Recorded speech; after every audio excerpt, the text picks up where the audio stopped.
કેમ છો બધા મજામાં ને? ગુજરાતી ઘરેલું રસોઈમાં તમારું સ્વાગત છે। તો આજે આપણે બનાવીશું કારેલા બટાકાનું શાક। કારેલા બટાકાનું શાક તો અવારનવાર બધાના ઘરમાં બનતું જ હશે, પણ તમે મારી આ રીતથી બનાવશો તો સહેજ પણ કડવું નહીં લાગે અને સ્વાદિષ્ટ બનશે અને નાના બાળકોને નહીં ભાવતું હોય તો પણ ખાતા થઈ જશે। તો ચાલો બનાવવાનું શરૂ કરીએ।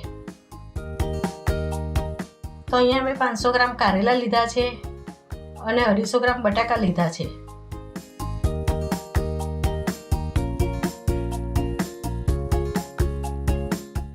કારેલાની ઉપરની છાલ છોલીને તેને આવી રીતે સમારી લેવાના।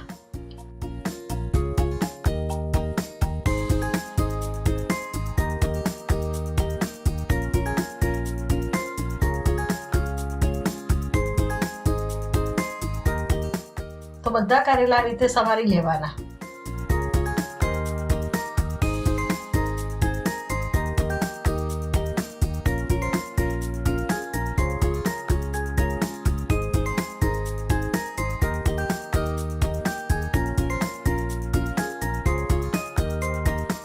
પછી કારેલામાં થોડું મીઠું નાખીને 10 મિનિટ સુધી પલાળી રાખવાના, જેથી કરીને કારેલાની બધી કડવાશ મીઠાના લીધે દૂર થઈ જાય।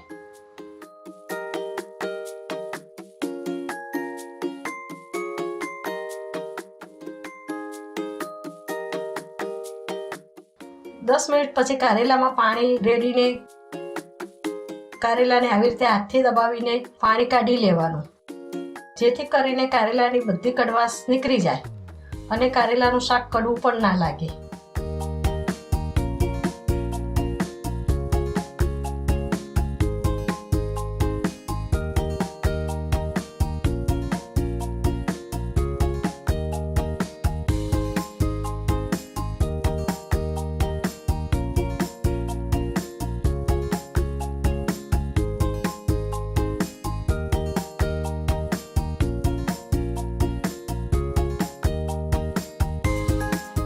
તો અહીંયા મેં બટાકા પણ આવી રીતે છાલ કાઢીને સમારી લીધા છે। હવે કઢાઈમાં 3 ચમચા તેલ ગરમ કરવા મૂક્યું છે। તેલ ગરમ થઈ ગયા પછી 1 ચમચી રાઈ નાખીશું।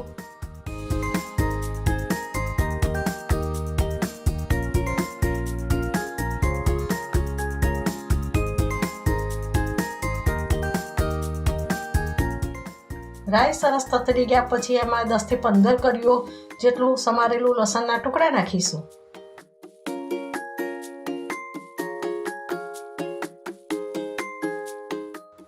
લસણ શેકાઈ જાય પછી થોડી હિંગ નાખીશું। કારેલાના શાકમાં લસણ વધુ નાખવાથી તેનો ટેસ્ટ સારો આવે છે।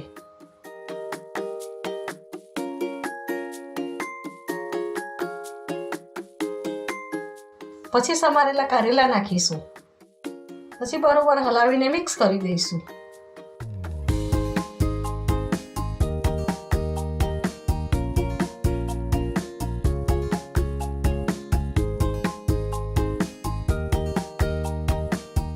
પછી તેને 2 મિનિટ સુધી ઢાંકણ ઢાંકીને કારેલાને ચડવા દઈશું। પછી ઢાંકણ ખોલીને શાકને હલાવી દઈશું।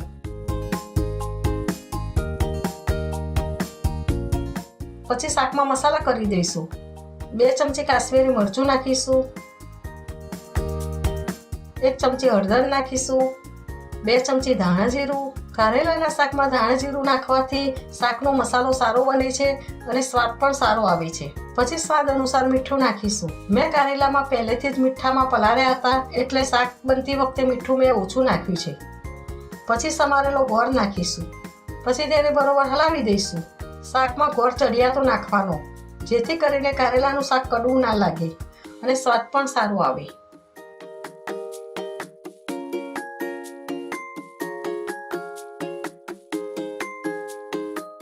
પછી આપણે સમારેલા બટાકા એડ કરીશું। સમારેલા બટાકા ઉપર નાખવાથી વરાળથી બટાકા બફાઈ જાય। પછી તેની ઉપર ચપટી જેટલી હળદર, ચપટી જેટલું ધાણા જીરું અને ચપટી જેટલું મરચું નાખીશું, જેથી કરીને વરાળ બને એટલે બટાકામાં મસાલો ભરી જાય। પછી ઢાંકણ બંધ કરીને 5 થી 7 મિનિટ સુધી ચડવા દેવાનું, જેથી કરીને બધા મસાલા મિક્સ થઈ જાય અને શાક પણ સરસ રીતે ચડી જાય। હવે આપણે ઢાંકણ ખોલીને જોઈ લઈએ તો હજી શાક થોડું ચડવા દેવું પડશે.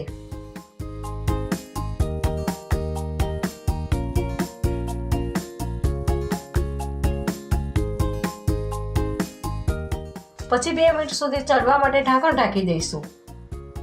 2 મિનિટ પછી ઢાંકણ ખોલીને ચેક કર્યું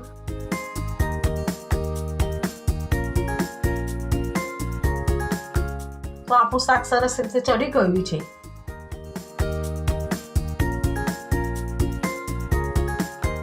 તો જુઓ, આપણું કારેલા બટાકાનું શાક ખાવા માટે રેડી થઈ ગયું છે.